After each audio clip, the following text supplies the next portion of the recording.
বহুল আলোচিত মেজর অবসরপ্রাপ্ত সিনহা মোহাম্মদ রাশেদ খান হত্যা মামলায় বিচারিক আদালতের রায় হাইকোর্টে বহাল থাকায় সন্তোষ প্রকাশ করেছেন তার বোন শারমিন শাহরিয়ার ফেরদৌস। তিনি এই রায়কে ঐতিহাসিক আখ্যা দিয়ে বলেছেন, আমরা এই রায়ে সন্তুষ্ট, তবে চাই আইনি প্রক্রিয়া শেষে দ্রুত যেন রায়টি কার্যকর করা হয়। সোমবার হাইকোর্টের রায় ঘোষণার পর সাংবাদিকদের প্রশ্নের জবাবে এসব কথা বলেন তিনি। বিজ্ঞ আদালতের উপর আমাদের পুরো ভরসা রয়েছে। যেহেতু আমরা আপিল করেছি, খুবই স্বাভাবিকভাবে আমরা তো আপিল করবই, তাই না? আমরা আপিল করবেন, আসামি পক্ষে যারা আছে তারা আপিল করবেন, এটা তো স্বাভাবিক একটা প্রক্রিয়া। কিন্তু আমাদের চেয়ে নিশ্চয়ই বিজ্ঞ আদালতের ওনারা অনেক সব কিছু যাচাই বাছাই করেই তো রায়টা দিয়েছেন। তো সেই ক্ষেত্রে আসলে আমরা কোনো অসন্তুষ্টি সেটা বলবো না। যেই রায়টা হয়েছে আজকে, এই রায়টা নিয়ে আমরা সন্তুষ্ট আছি, কিন্তু আমরা এক্সিকিউশনের জন্য ওয়েট করব। আমরা চাইবো দ্রুত অ্যাপিলেট ডিভিশনে যেন নিষ্পত্তি হয় যত দ্রুত সম্ভব। কারণ সেই যদি আপনারা দেখেন 31শে জুলাই 2020 থেকে আজকে 2রা জুন 2025, 1766 দিন পার হয়েছে। সহজ বিষয় নয়, কিন্তু এখনও কিন্তু এক্সিকিউশন হয়নি জিনিসটা। যেদিন এক্সিকিউশন হবে রায়টা, সেদিন আমরা পুরোপুরি সন্তুষ্ট হব।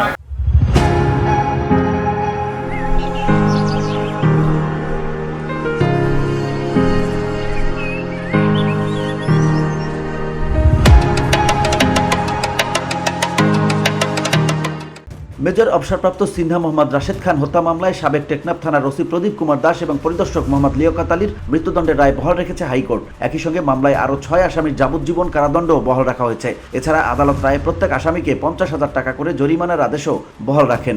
সেনাবাহিনী তো একটা গর্বের জায়গা, তাই না? আমি শুধু সেনাবাহিনী বলবো না, যে কোনো সাধারণ মানুষের যদি ভিকটিম হয় তারও কিন্তু ন্যায় বিচার পাওয়ার অধিকার আছে। কিন্তু বিচার প্রক্রিয়াটা যেহেতু একটু লেন্দি হয় আমাদের দেশে, সেই জন্য হয়তো সবাই শেষ পর্যন্ত আসতে চায় না, এতগুলো স্টেপ হয়তো পার করতে চায় না। কিন্তু আমার বিশ্বাস, সবাই যদি স্টেপগুলো পার করে তারাও বিচার আসলে পাবে না। আমাদের বিচার ব্যবস্থার উপর আমাদের পূর্ণ আস্থা রয়েছে। আর সরকার পরিবর্তনের কারণে এটা পেয়েছি কিনা, আসলে এটা তো অবশ্যই একটা গুরুত্বপূর্ণ ফ্যাক্টর, কোনো সন্দেহ নেই। এখন বর্তমান যে সরকার আছে, আমরা বিশ্বাস করি ওনারা ন্যায় বিচারের ধারক এবং বাহক। তো সেই ক্ষেত্রে অবশ্যই বিচারটা ত্বরান্বিত হয়েছে আমরা বলবো, এতে কোনো সন্দেহ নেই। উল্লেখ্য, 2020 সালের 31 জুলাই রাত 9:30টার দিকে কক্সবাজার টেকনাফ মেরিন ড্রাইভ সড়কের শামলাপুর তল্লাশি চৌকিতে পুলিশের গুলিতে নিহত হন মেজর অবসরপ্রাপ্ত সিনহা মোহাম্মদ রাশেদ খান।